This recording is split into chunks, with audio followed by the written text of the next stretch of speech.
Bon, la mise en place de cette structure est motivée par le fait que nous sommes des personnes âgées, je ne veux pas dire vieux, mais nous sommes des personnes âgées.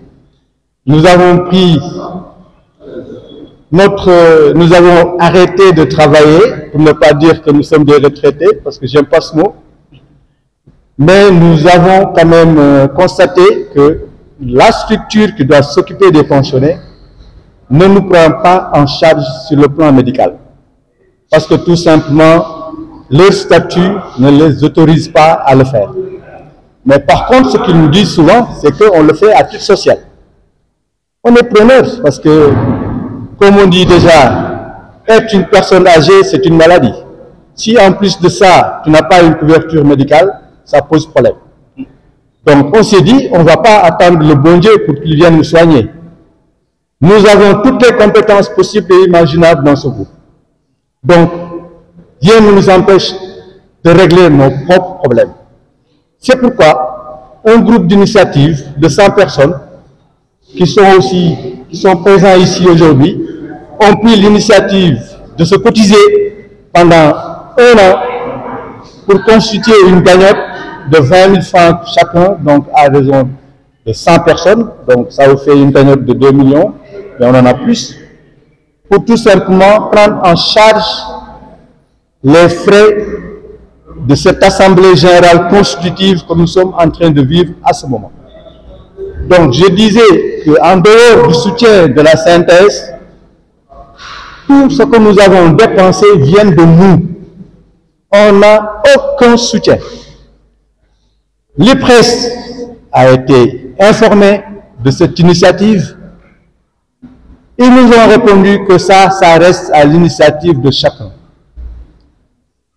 L'IPRES ne peut pas exiger aux pensionnés de venir adhérer à une mutuelle de santé. C'est un engagement individuel.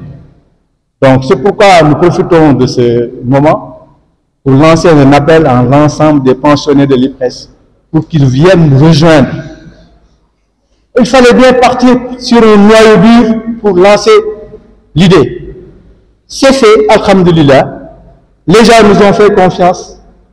Ils nous ont versé leur argent que nous avons gardé pendant 1 an. Nous venons de leur rendre compte. Et ça nous a permis aujourd'hui d'avoir une autonomie financière. Parce que on a demandé à personne pour tenir cette assemblée générale.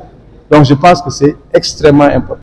C'est quoi exactement? Bon, maintenant, au sortir de cette assemblée générale, parce que le comité d'initiative n'a pris aucune décision pour le moment, nous sommes venus avec des propositions fortes. Et c'est à l'assemblée générale ici qui prendra toutes les décisions pour aussi bien les droits d'adhésion qui vont être fixés, les cotisations qui vont être fixées et le taux de couverture aussi qui vont être fixés. Bien sûr, le focus group a déjà eu à faire du benchmarking à travers les assureurs de la place, mais malheureusement, la réponse c'est que vous êtes des vieux, vous êtes souvent malades, on ne peut pas vous assurer. Donc, vous êtes un marché pas rentable, comme on dit, pour dire le terme économique. Donc, raison pour laquelle on s'est dit, nous, on va nous soigner nous-mêmes. Tout simplement parce que l'IPRES paye, aux dernières statistiques que nous avons, 140 000 pensionnés. Ces 140 000 pensionnés sont répartis. 90 000 veuves, pour te dire que nous ne sommes pas soignés, on crève vite. 90 000 veuves.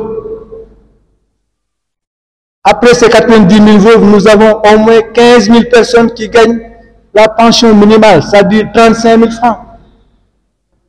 Parmi les veuves, il y en a encore qui gagnent 15 000 francs, 10 000 francs. Qu'est-ce qu'on peut faire avec?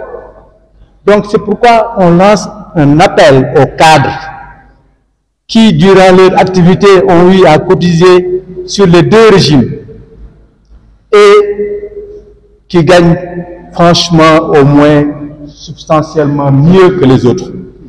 Donc parce que nous avons comme ambition de soigner ces 40 000 pensionnés, donc il faut qu'on soit solidaire. Nous allons peut-être fixer un taux de cotisation, un taux, je dis, qui va s'appliquer sur une pension, et donc ça va faire un nivellement. Bon, pour le moment, on ne peut pas dire qu'on va avoir des difficultés, on n'est pas encore né, hein? Mais Inch'Allah, on va le prendre en charge au Sénégal. Est-ce que vous connaissez une maison de... Je ne veux pas dire maison de retraite pour faire à la française, mais nous, on pense plutôt à un village, un petit village.